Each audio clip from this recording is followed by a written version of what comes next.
Okay, so now, Earthlings. okay, so are you saying that in your judgment, these must have been built and be flown by or be under the control of some non-human group?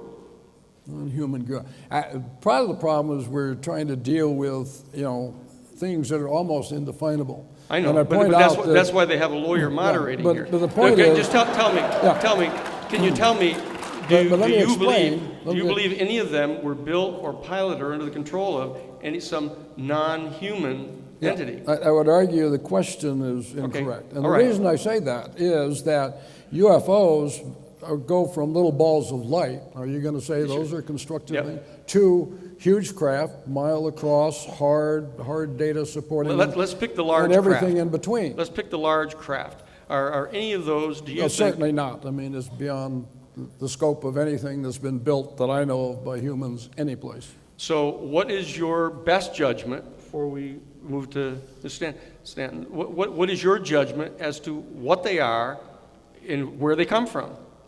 Well, I'm not sure where they come from is even a viable question, because we get into, we've heard discussions here of multiverse and things of that nature. What's your judgment? I've done a lot of depositions, and I know everybody's got a judgment. I don't know, and I think we need a lot more hard data. The last, where I end in the book, is I say the universe is far more complex than we ever imagined. Mm-hmm. And we keep asking simple questions like, where did they come from?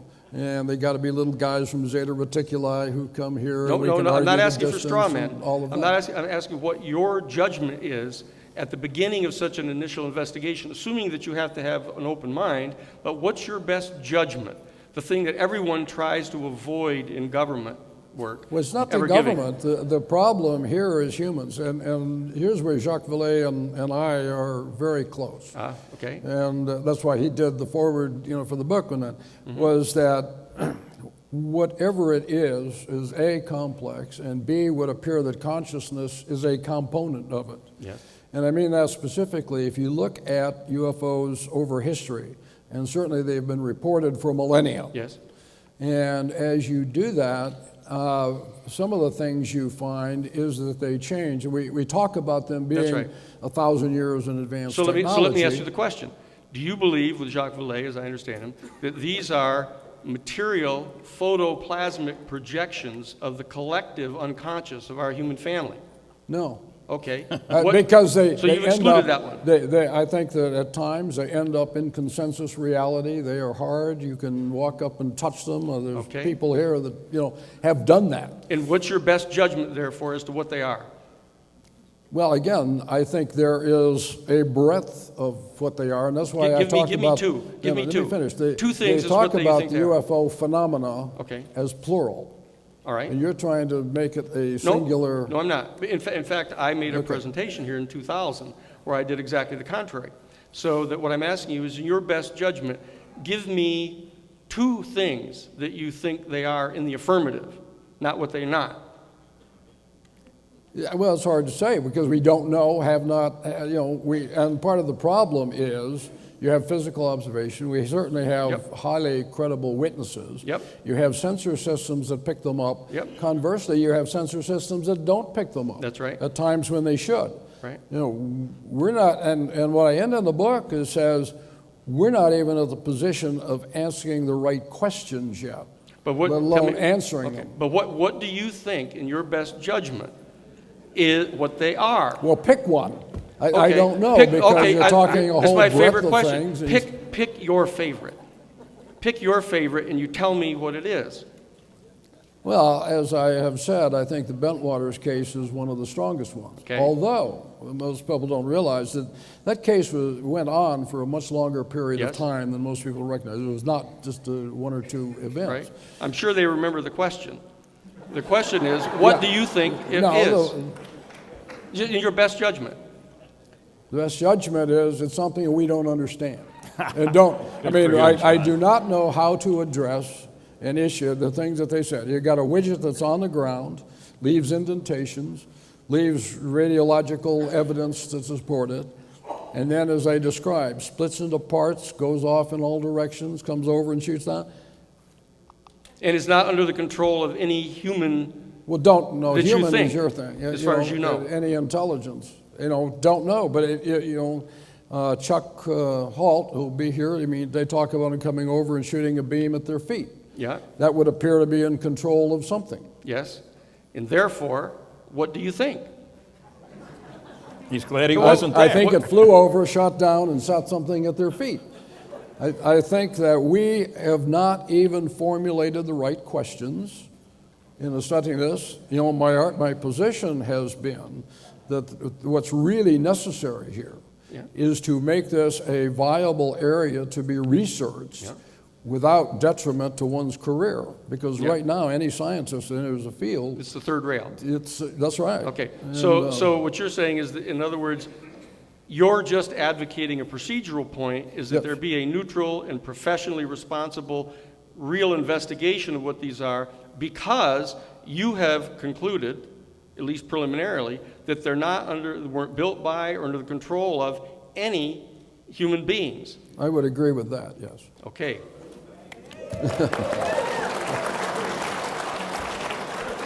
Mr. Friedman,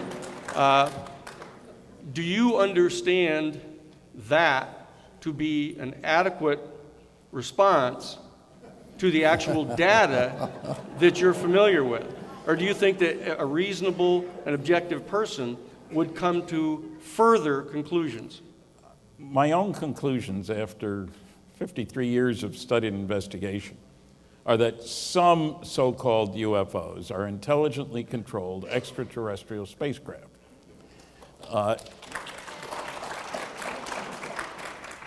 John and I are not far apart on many aspects of that question. I am willing to take a stand, and I don't think we need to know we don't need to see the driver's pilot license. I think we can say they're not from here, they're intelligently controlled, and whether they come from, some of them from Zeta Reticuli and some of them from 57 other star systems, doesn't matter. They're not from here. And I'm willing to say that, and when I look at the evidence, we have probably many different groups coming here. I think the situation is as complicated as it was for the New World shortly after Columbus's discovery. Pretty soon you got people coming here speaking several different languages for several different purposes, not all very nice guys, incidentally, and doing their own thing. And you couldn't make a generalization. Well, they all speak French, or they all speak whatever. But they're all definitely not Indians. That's right. They're not New World Indians. That's right. Yes. And They are all human. Yeah, that's right, in that case. They were all human. Here we have a situation in which we may have intruders from many different places, here for many different purposes. And one of the things that's changed in the last 3 years is our concept of where we fit in the local galactic neighborhood has changed. We used to think, we're at the top of the heap. Then Copernicus says, well, the sun is in the middle of the universe. We're on the earth, that's okay. Now we suddenly realized that flying saucers, in a generic sense, take us out of the center of the universe, demote us. We're not the most advanced, we're obviously not the brightest, or we wouldn't be killing ourselves the way we do.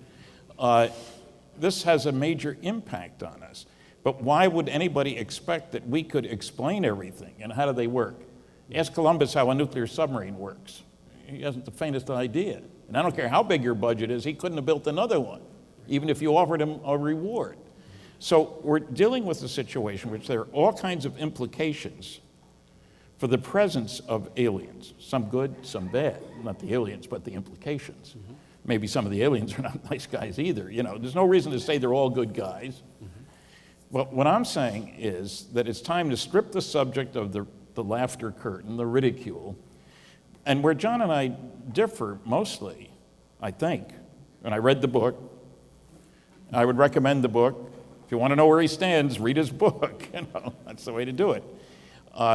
Where we differ is his conclusion that there's no secret group, to put it simply, within the government, sanctioned, approved by the government, that gets the good data. MJ-12, Majestic 12, call it what you want, the name doesn't matter. And I say that John's objections to the notion of Majestic 12, which undoubtedly would have a new name now, because when code names get out in the open, you change the code name. And it's not code anymore if everybody knows it, you know. And so we disagree strongly on that. I think there is within the government, approved of by the government, not necessarily within the government. I don't mean they all get their paychecks from Uncle Sam. Mm-hmm. There's a long history of committees being set up of people who don't work for the government, work for their own employers, and come together to provide services for the government, because we need their services because they're smart guys and so forth. So I'm saying that there was an MJ-12, that I haven't found any of John's arguments convincing that there wasn't. And as I can summarize what he's saying and where I differ, I think he's saying that there wasn't an MJ-12 because none of the many people with whom he has spoken, and it's a big number, and I'm impressed with, he's got contacts everywhere. I don't. Maybe it's because I live in New Brunswick. I don't know. But the fact that that he hasn't found anybody who's willing to say, hey, John, yeah, this group over there is doing the thing. That doesn't mean there is no such group. I worked under security only 14 years. He's been at it for 50, John, I don't know, 60. I think that we can make a strong case that none of his arguments stand up against Majestic 12, and that the arguments he has quoted are outdated by subsequent investigations by people like me. The government made a lot of statements to try to get rid of the whole notion of Majestic 12. The National Archives, the Eisenhower Library, other places have said, well, no, there's a problem with those documents because A, B, C, and D. When you look more carefully, neither A, nor B, nor C, nor D stand up. Let me just, I'm not just playing riddles here. One argument is the security marking on the Cutler-Twining memo is top secret restricted.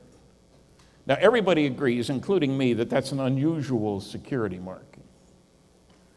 But the National Archives said, well, that wasn't in use at the time. We're talking 1953, 54 time frame. Well, the General Accounting Office, buried in a 400-page report on page 80, they were looking for documents about Roswell.